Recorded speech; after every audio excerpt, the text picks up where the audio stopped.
এই জনগণ যে করে হিসেবে একটা নতুন ভিডিও নিয়ে আজকে ভিডিও দেখাবো কি আপনারা ক্যানন লেন্স সনি ই মাউন্টে ঢুকাবেন উইদাউট এনি অ্যাডাপ্টার।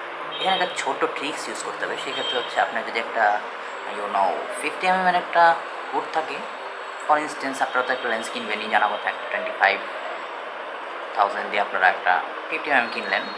তো ধরেন আপনার কাছে ক্যাননের লেন্স আছে নেটিভ ইএফ মাউন্টের full frame lens, round about ক্যাননের 50 mm আছে আপনার কাছে। কিন্তু আপনারা চাচ্ছেন যে অ্যাডাপ্টারের কস্ট তো এখন অনেক বেশি, এখন অ্যাডাপ্টারের কস্টে আমার বেয়ার করা পসিবল নয়। তো সেক্ষেত্রে আপনারা কী করতে পারেন, টুকিটাকি কিছু কাজ করতে পারেন। আমার মতো যেরকম আমি যখন রাইট নাও লগ ইন করছি, অ্যাজ ইউ ক্যান সি সামান্য সামান্য কিছু ফোকাস মিসিং হচ্ছে, জানেনই তো ফ্রিতে আর কত।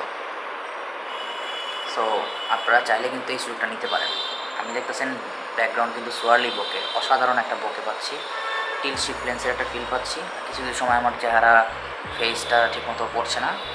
এর বেশিরভাগ কারণ হচ্ছে এটার ক্লোজেস্ট ফোকাল ডিস্টেন্সের ব্যাপারটা বেড়ে যায়, ম্যাক্রো টাইপের কাজ করে 35f2-তে, যেটা আপনি মোটামুটি সিমিলার কাইন্ড অফ বকে পাচ্ছেন, ব্যাকগ্রাউন্ড ব্লারও তেমন পাচ্ছেন। হয়তো অটো ফোকাসটা একটু কম পারলেও আপনি অ্যাটলিস্ট কাজ চলার মতো কাজ করতে পারবেন। আপনি অ্যাডাপ্টার ছাড়া যদি কাজ করেন তাহলে দেখবেন যে হুড দিয়েও কাজ হয়ে যাচ্ছে। যদি ক্লোজ যাই, ক্লোজের ক্ষেত্রে আমি আমার একটু কষ্ট হবে যদিও, তারপরও বুঝতে নিত খরচ না করে এর চেয়ে বেশি শার্পনেস আর পাওয়া আপনাদের পক্ষে পসিবল না।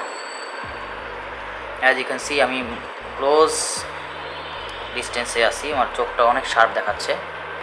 আমি কিন্তু চাইলে আবার ফোকাসটা ব্যাক করে নিতে পারি, একটু সামান্য এদিক সেদিক লাগবে, শুনতে উইয়ার্ড লাগতে পারে, তারপরও জিনিসটা আসলে কাজ করে। ফোকাল লেন্থটা একটু হয়তো কম লাগবে, কারণ এটা F2-তে আমি ডায়াল করে ক্যানন থেকে নিয়ে এসে তারপরে সনির সাথে লাগিয়েছি। অ্যাজ ইউ ক্যান সি হাতটা হুডের সাথে ছিল এবং টাইট করে ধরে রেখেছি, যার কারণে এরকম লাগছে। সো আপনারা চাইলে কোনো ইনভেস্টমেন্ট ছাড়াই ক্যানন লেন্স সনিতে অ্যাডাপ্ট করতে পারেন, ঠিক এই পদ্ধতিটা ফলো করে।